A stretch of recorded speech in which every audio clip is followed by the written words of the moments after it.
Do you like being on your phone all day, draining your battery and missing the magical moments happening around you? If so, going to Disneyland might be for you. I'm joking. Sort of. Mostly. But that is a legitimate complaint people have about going to the parks nowadays. There's just so much time spent looking on your phone, it seems.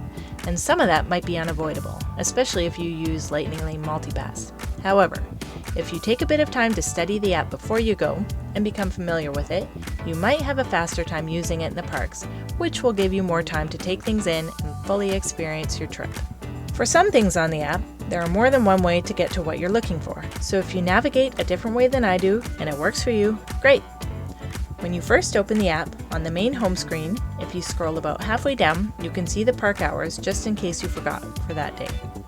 Before you even get to the park, you'll want to link your tickets to the app, and if you're going with your family or another person, it's usually easier to add everyone's tickets together. That way you can get through the front gates faster and ensure that any Lightning Lanes that you book are all together. You'll also want to add your credit card information for the ease of buying Lightning Lane, if you want to, and mobile ordering food.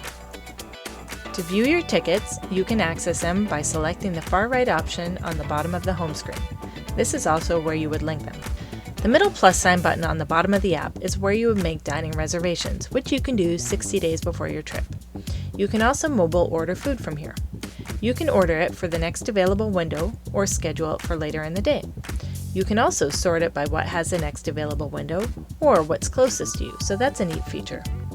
If you have Lightning Lane Multipass, PhotoPass is included with that, so if you get a PhotoPass cast member to take pictures of you, open up the Link PhotoPass Photos, and then the cast member will scan the barcode and the photos will link to your account. This is where you would enter the ride attraction photo numbers as well. These are currently being offered for free to all guests. You will also use this section of the app to book Lightning Lane Multipass. And here you will see the tip board. You can sort it by park, see ride wait times in here, and book and modify your Lightning Lanes. Also, it's a good idea to take screenshots of your reservations, Lightning Lane bookings, virtual queues, food orders, etc. to have as proof to show cast members in case there's a glitch with the app. It's not common, but it can happen. When you're in the park, your app has more options than I can show you here from home. You can see mobile orders that you placed. You can even modify the arrival window like you can for Lightning Lanes. You can view your booked Lightning Lanes here and scan in using the barcode. You can also access the chat feature and they will ask you if you're in the park so that you can expedite your service if you have an urgent question. Of course, cast members around the parks are always happy to help too. The map is another helpful feature of the app. The default view is for attraction wait times, which is of course very helpful. You can also show things in list format rather than just viewing them on the map. You can look at menus for dining locations on here. You can see the entertainment offerings around the park and what time they'll be at a particular location.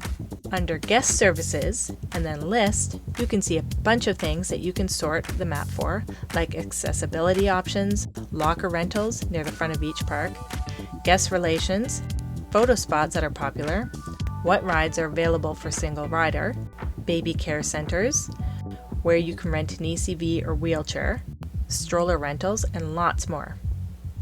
Since I mentioned it, there are 2 baby care centers, one at each park, and they are great locations where you can have a quiet and private area that has a nursing room with chairs, changing room with tables, toddler-sized toilets, feeding area with high chairs, kitchen with a sink, and microwave. There's also a vending machine that has formula, baby food, juice, diapers, wipes, sunscreen, pacifiers, and over-the-counter medications for your purchase with a credit card. At Disneyland, you can find it when you're walking towards the castle on the right, past the Plaza Point shop, and at DCA by the Ghirardelli Soda Fountain in San Francisco, just past Cars Land.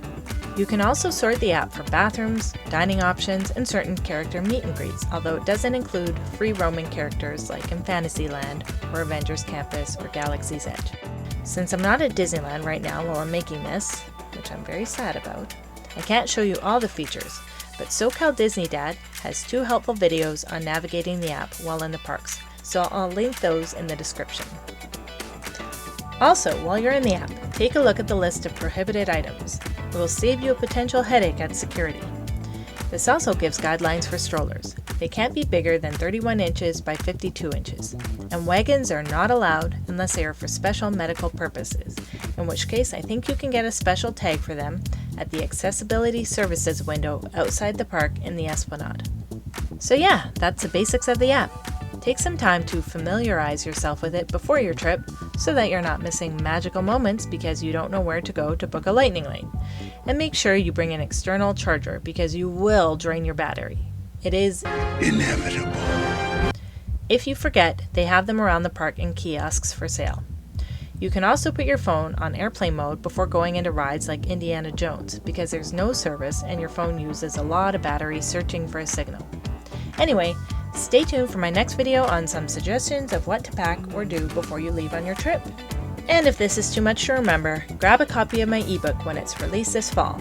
It's packed with everything you'll learn in these videos, plus extra secrets, tips, and some Disney history to make your trip even more magical. Thanks for watching. Please like and subscribe, and we'll see you in the next one.